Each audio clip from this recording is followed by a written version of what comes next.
Olá, galera! Bem-vindos a mais um episódio do Pipocrente. E hoje a gente vai falar sobre tempo, passado, presente e futuro.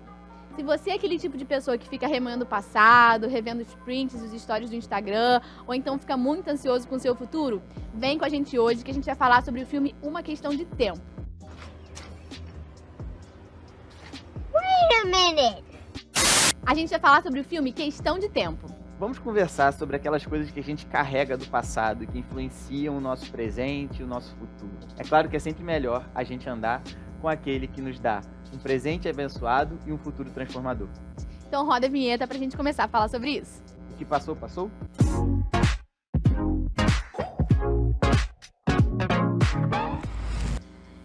Antes da gente começar a falar do filme, não esquece de se inscrever, deixar o seu like, compartilhar, ativar o sininho pra gente poder aí divulgar esse vídeo pra muita gente. Isso, essa é a melhor forma de incentivar o nosso canal. Exatamente. Mas então, Aline, voltando ao nosso assunto aqui de tempo, viagem no tempo, se você pudesse voltar para alguma parte da sua vida, para algum período no passado, para quando você voltaria? Eu acho que eu voltaria pra minha infância, o tempo mais nostálgico, passando as férias de verão na casa de praia da minha tia em Cabo Frio. Acho que foi um tempo bem bacana, eu gostaria de voltar e reviver aquilo. Mas e você? Agora a pergunta mais tensa. Se você pudesse voltar e consertar algum erro do seu passado, alguma história que você aí sofreu, passou perrengue, o que você consertaria? Vou contar uma história que dá pra contar aqui. Eu morei na Europa, fiz um intercâmbio lá e aí nas férias a gente foi fazer uma viagem pelo leste europeu. E aí, tipo assim, a gente comprou um bilhete que a gente tinha que imprimir o ticket lá na estação. E aí o ticket veio todo em tcheco, assim. Então, tipo, a gente não tinha nenhuma noção de nada. A gente só sabia qual era o horário do trem, que a hora é internacional, né? E a plataforma. E a gente foi, que o cara chegava pra gente e falava, e apontava pro bilhete e a gente...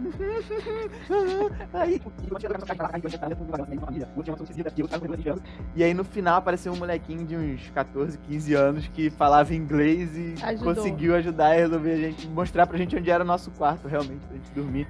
Mas assim, a gente ficou umas boas 2 horas assim no trem, sem saber se a gente estava no trem certo, saber onde a gente ia dormir, vendo as estações chegando, né? Aqueles lugares ermos, assim, tudo de noite, mó tenso. Foi um momento de tensão. Perrengue, mas aquele famoso perrengue chique, né? Se pudesse voltar no tempo, acho que eu teria encontrado um jeito de imprimir a passagem em inglês, saber qual era a nossa cabine. Pois é muito legal a gente pensar isso, né, sobre consertar os erros, porque eu acho que todo mundo tem alguma coisa, algum evento na vida que se pudesse gostaria de voltar pra consertar, né? E isso é o que acontece com o protagonista do nosso filme, o Tim Lake. Ele descobre que ele tem um dom que é passado pros homens da família dele e que ele consegue, entrando em um armário, qualquer armário, voltar no tempo e mudar a história dele. My dear son, this is going to sound strange, but there's this secret that the men in this family can travel in time. Wow.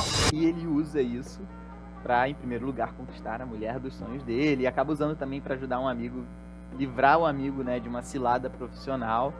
Só que não é tão simples assim viajar no tempo, né? Exato. A mulher dele, inclusive, é a nossa querida Regina George, de Meninas Malvadas. Só que ela tá num papel completamente diferente, nem parece ela, né? Bom, então vamos à história do filme. É assim, o Tim volta pro passado pra tentar consertar alguns erros. E é isso, acabou. Não é tão simples assim. Apesar do filme ter essa quebra de expectativa, né? Porque a maioria dos filmes a gente acompanha a trajetória do personagem em busca do amor. Esse é diferente, ele conquista a mulher dos seus sonhos, mas o filme mostra justamente os desafios da vida, né? Desse relacionamento, de tudo que vai se desenvolvendo. Mas ao mesmo tempo, essa história de voltar no passado deixa ele com vontade de fazer tudo dar certo. E não é que a gente também teria essa vontade pô, se eu posso voltar no passado e consertar meus erros, eu vou tentar consertar todos os meus erros e os erros dos outros e tudo que tá acontecendo, e é justamente essa problemática do filme. E o Tim descobre que esse poder dele não é assim tão simples quando ele resolve voltar no tempo para impedir um acidente de carro que a irmã dele sofre, né? Na verdade, ele tenta impedir que a irmã dele conheça o namorado dela que causa esse acidente. Ele faz isso, porém quando ele volta para o tempo presente dele e ele encontra a filha que ele tinha, ele vê que virou um filho.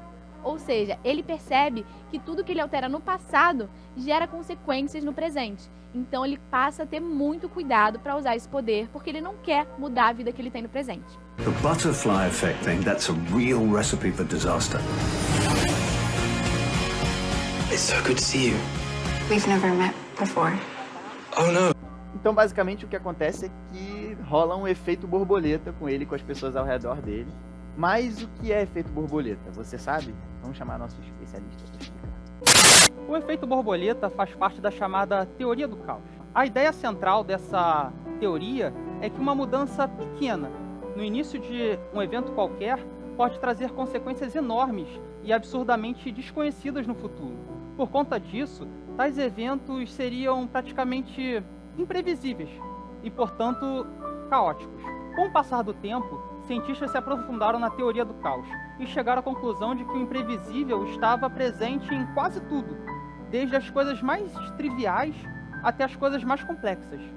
Já a expressão efeito borboleta veio de uma frase do meteorologista americano Edward Lorenz, que afirmou que a teoria do caos era como se o bater de asas de uma borboleta no Brasil causasse, tempos depois, um tornado no Texas.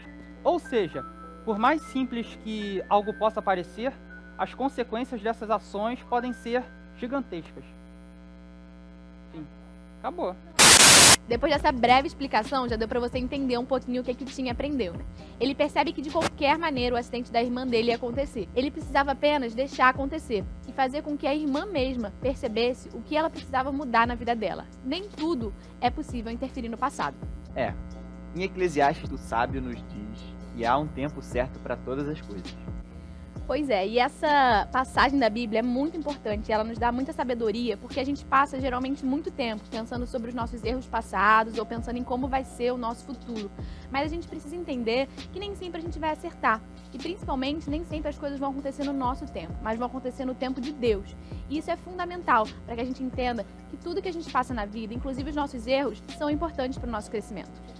Por exemplo, aquela história que eu contei do trem lá, se a gente tivesse imprimido bilhete em inglês e tal, tivesse dado tudo certo, eu não ia ter essa história pra contar, inclusive pra ser zoado pelos meus amigos, porque o único perrengue que eu tenho é numa viagem pelo leste da Europa.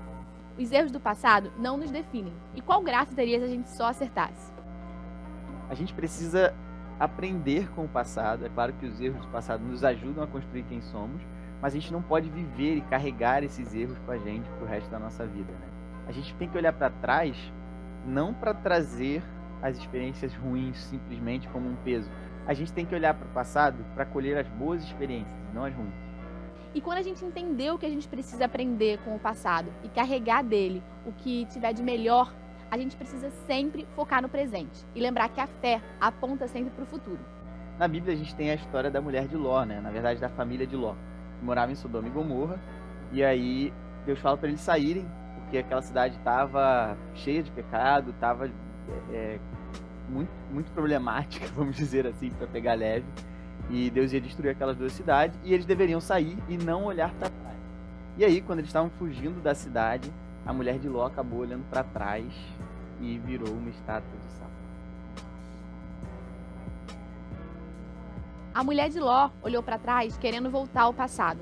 Em resumo, o apego que ela tinha ao passado foi maior do que a sua fé e confiança no que Deus tinha para o seu futuro. A gente tem na Bíblia também um outro exemplo de personagem que precisou analisar bem seu passado para decidir o que fazer com seu presente e o seu futuro. Esse personagem é o apóstolo Paulo, que depois de analisar a sua vida, o seu privilégio, toda a sua instrução e a sua alta posição na comunidade judaica, chega para a comunidade de Filipenses e reconhece que nada disso tem nenhum valor perto do prazer de conhecer a Cristo. Foi quando ele disse que, se esquecendo de todas essas coisas que ficaram para trás, ele prosseguia para o alvo, que é Cristo. Diferente da mulher de Ló, Paulo não olhava para o passado como um lugar de conforto e segurança. Ele sabia que caminhando para frente que a gente consegue alcançar o prêmio da soberana vocação de Deus. Então a gente pode aprender muito com esse filme e com essas histórias também. Então eu quero que você veja o quanto os seus erros te acrescentaram, o quanto eles te fizeram crescer. Se você só acertasse na sua vida, que vida sem graça você teria e talvez você não tivesse evoluído tanto e não seria tão maduro quanto você é hoje. E essa é uma lição muito importante. Um passado ruim não significa um futuro ruim. e um passado bom de acertos não significa também um futuro perfeito. Nós sempre temos a oportunidade de nos tornarmos pessoas melhores a cada dia e devemos buscar isso. Talvez a gente não precise aprender simplesmente com os nossos erros, a gente pode aprender até com os erros dos outros também. Nem sempre as situações do nosso passado que nós consideramos erros são tão problemáticas assim, porque elas podem gerar outros acertos mais na frente. Todas as coisas cooperam para o bem daqueles que amam a Deus. Deus não está preocupado com o seu passado. Quando a gente entrega a nossa vida a Jesus, todos os nossos erros e pecados são esquecidos por Deus. Ele está preocupado com onde você está agora. E, principalmente, Ele está preocupado com quem Ele pode te levar a ser, os lugares onde Ele pode te levar, se você confiar nele. É isso aí, esse foi o nosso vídeo. A gente continua a série Expectativa e Realidade. Ué, expectativa e realidade. Versus. Expectativa versus realidade. Eu falei agora, o JP vai colocar. Ou será que não? Espero que vocês estejam gostando. Exatamente. Daqui a 15 dias a gente tem o nosso terceiro episódio. Ou será que... Isso aí. Fica com a gente e bora focar no nosso presente. E no nosso futuro. É. Bom, então vamos à história do filme. É assim. O filme volta... Não tivesse evoluído tanto quanto você é evoluído hoje. Pokémon!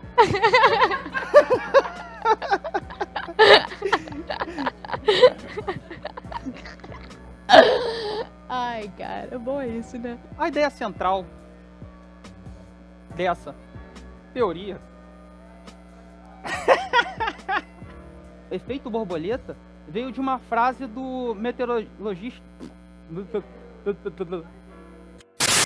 Exato. Paulo tem uma história incrível que eu tenho que ler pra saber. O que tá no roteiro. Ficou muito boa essa parte. É tudo perdão. pertinho ali, pô, Perdão, Grécia, perdão, pô. perdão, é.